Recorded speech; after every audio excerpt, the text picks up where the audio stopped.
Sahaganj Dunlop মাঠে হুগলি তৃণমূল প্রার্থী রচনা বন্দ্যোপাধ্যায়ের সমর্থনে মঞ্চে উপস্থিত ছিলেন মুখ্যমন্ত্রী মমতা বন্দ্যোপাধ্যায়।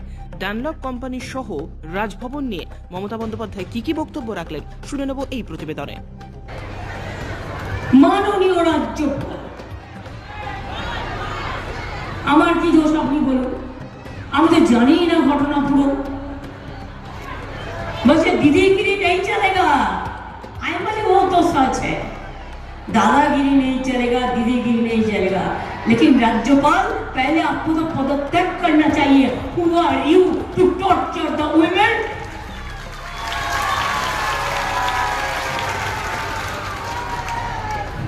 কালকে নাকি প্রেসকে ডেকেছিল আপনাদের, এডিট করে কিছু ভিডিও দেখিয়েছে। পুরোটা দেখিয়েছে? পুরোটা দেখিয়েছে কি? আমি জিজ্ঞেস করছি প্রেসকে। কাজে আমার কাছে নতুন নয়। আমি জানি ডানলপ কোম্পানি এই জায়গাটা নানা রকম খেলা খেলে। ওদের খেলা নাম করে বললে আমার লজ্জা লাগে। ওদের নাম আমি করতে চাই না। দিল্লিতে বড় বড় বাড়ি বিজেপি নেতাদের দিয়ে রেখে দিয়েছে এবং 2016 সালে আমরা বিধানসভায় বিল পাস করি যে ডানলপ আর যেসব কোম্পানি আমরা রাজ্য সরকার অধিগ্রহণ করতে চাই, আমরা নিয়ে চালাতে চাই, আমাদের পারমিশন দেওয়া হোক।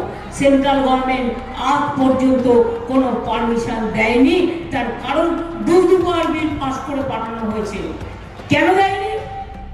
কারণ সে যে বিজেপির লোক, সে যে ভাজপা ওয়াশিং মেশিনের লোক, গরিব লোকেদের দিকে দেখাবার দরকার নেই তো। তা সত্ত্বেও মনে রাখবেন 2016 সাল থেকে এখানকার মাস্টার রোল অনুযায়ী আমরা ডানলপ এবং যেসব কোম্পানি সব কর্মচারীদের সরকার থেকে 10,000 টাকা করে আমরা এক্স গ্রাসিয়া দিয়ে যাচ্ছি।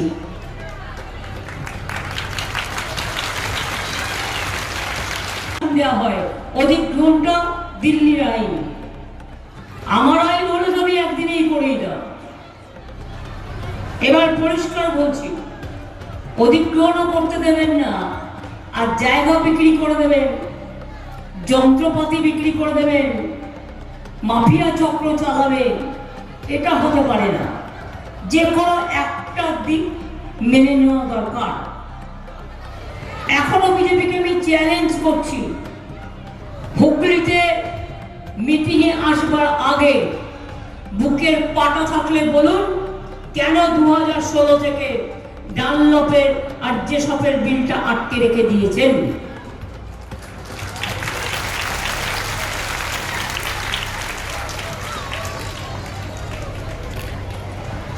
প্রধানমন্ত্রী আসবেন, বড় বড় ভাষণ দেবেন, চলে যাবেন। টিভি তো খুলতেই পাচ্ছি না, কাগজ তো দেখতেই পাচ্ছি না, ইউটিউব তো খুলতেই পাচ্ছি না। কন্টিনিউয়াস হাজার হাজার কোটি টাকা ব্যয় করে, হাজার কোটি টাকা বললেও ভুল হবে, লক্ষ কোটি টাকা ব্যয় করে জনগণের পকেট লুট করে, ভদ্র ভাষায় বলতে হয়, লুটেরা পার্টি বিজেপি শুধু নিজেদের আত্মপ্রচার করে চলছে।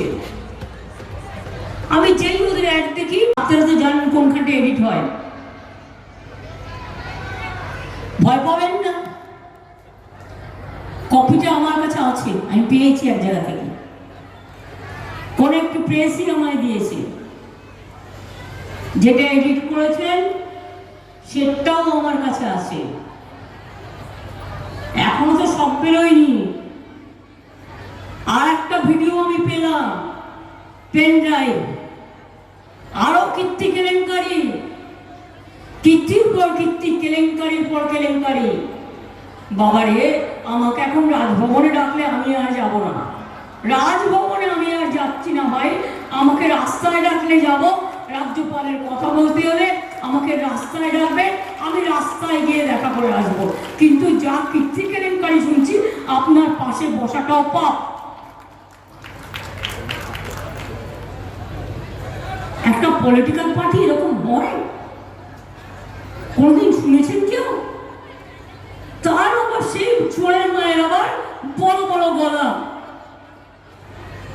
শূন্য কলসি বড্ড বাজে বেশি।